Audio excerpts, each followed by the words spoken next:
Terminator 2, James Cameron's 1991 masterpiece, contains some of the most breathtaking, action-packed chases, crashes and collisions seen in cinematic history. But of all the bikes, cars, helicopters and gardening trucks, which is the most epic? Fasten your seatbelts if you have one. The Terminator 2 vehicles, ranked. It's the opening scene, 2029 in a post-apocalyptic LA. Mankind is taking its final stand against the machines. They've got plasma weapons, futuristic missile launchers and a 1980s Ford F-150 truck? Ouch! Back to 1991, and vehicle theft is a reoccurring theme throughout T2. There are 11 on-screen robberies, most of which end with the destruction of said stolen vehicle. But what did the light, well, heavy-fingered T800, choose for a family vacay across the Californian wastelands? The classic Woody station wagon.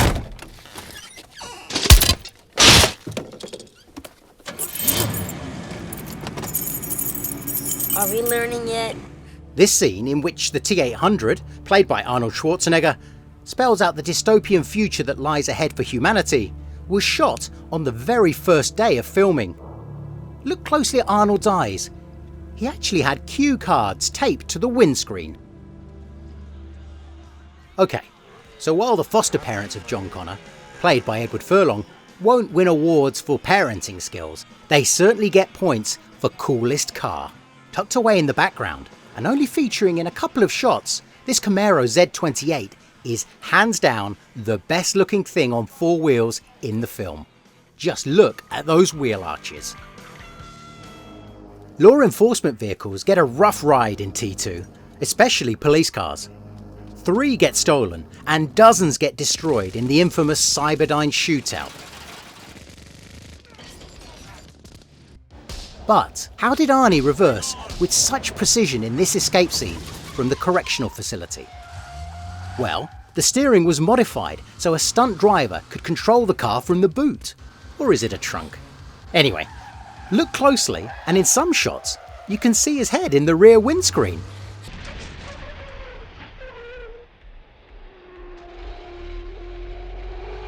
The award for the most bizarre vehicle has got to go to the gardening pickup. The shed on the back doesn't last long, and John doesn't rate its top speed. Step on it!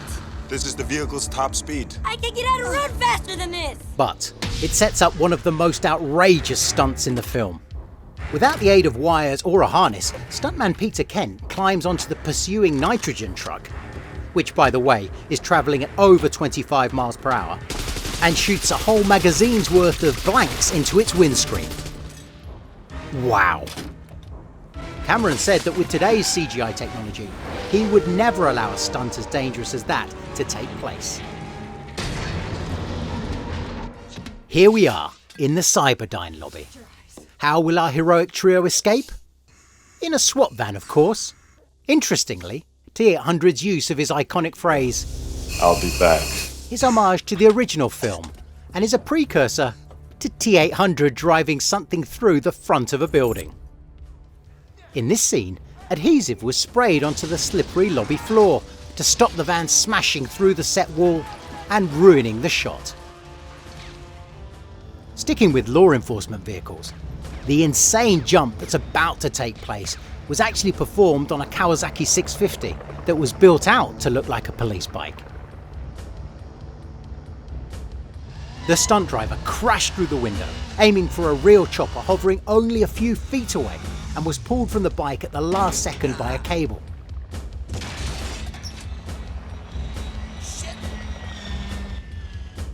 There's a lovely cameo in this scene too.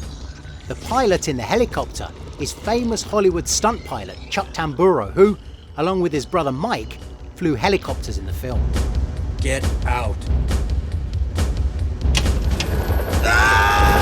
Chuck said he needed just a few minutes to prepare for this shot, flying a helicopter under a highway bridge. Yes, that's right, a helicopter just flew under a bridge. The whole highway was closed for miles in each direction for weeks to capture this thrilling chase scene. When the chase got up close and personal, a mock helicopter was suspended from a huge crane. This spectacular stunt, the helicopter crashing into the back of the SWAT van, actually had to be done twice, when a technical glitch meant the first helicopter didn't blow up. No wonder T2 was the most expensive film of its time, with a budget of over $100 million. From choppers to crossers, it's John's trusty Honda XR100. In this terrifying chase scene, the T1000, played by Robert Patrick, sprints after John as they leave the mall. He ran so fast that on the first take, he actually caught up with John, tapping him on the shoulder as he was pulled along on a tow bike. The same bike features in one of the most memorable scenes in the film, if not action cinema history, the chase scene through LA's drainage canal system.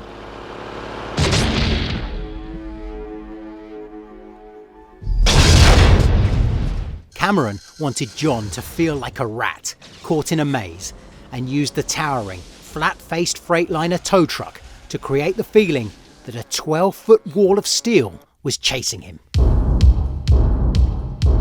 The camera crew thought the pursuit shots were too dangerous to capture, so Cameron jumped in a motorcycle sidecar and got them himself. The roof coming off the top of the truck was never in the script.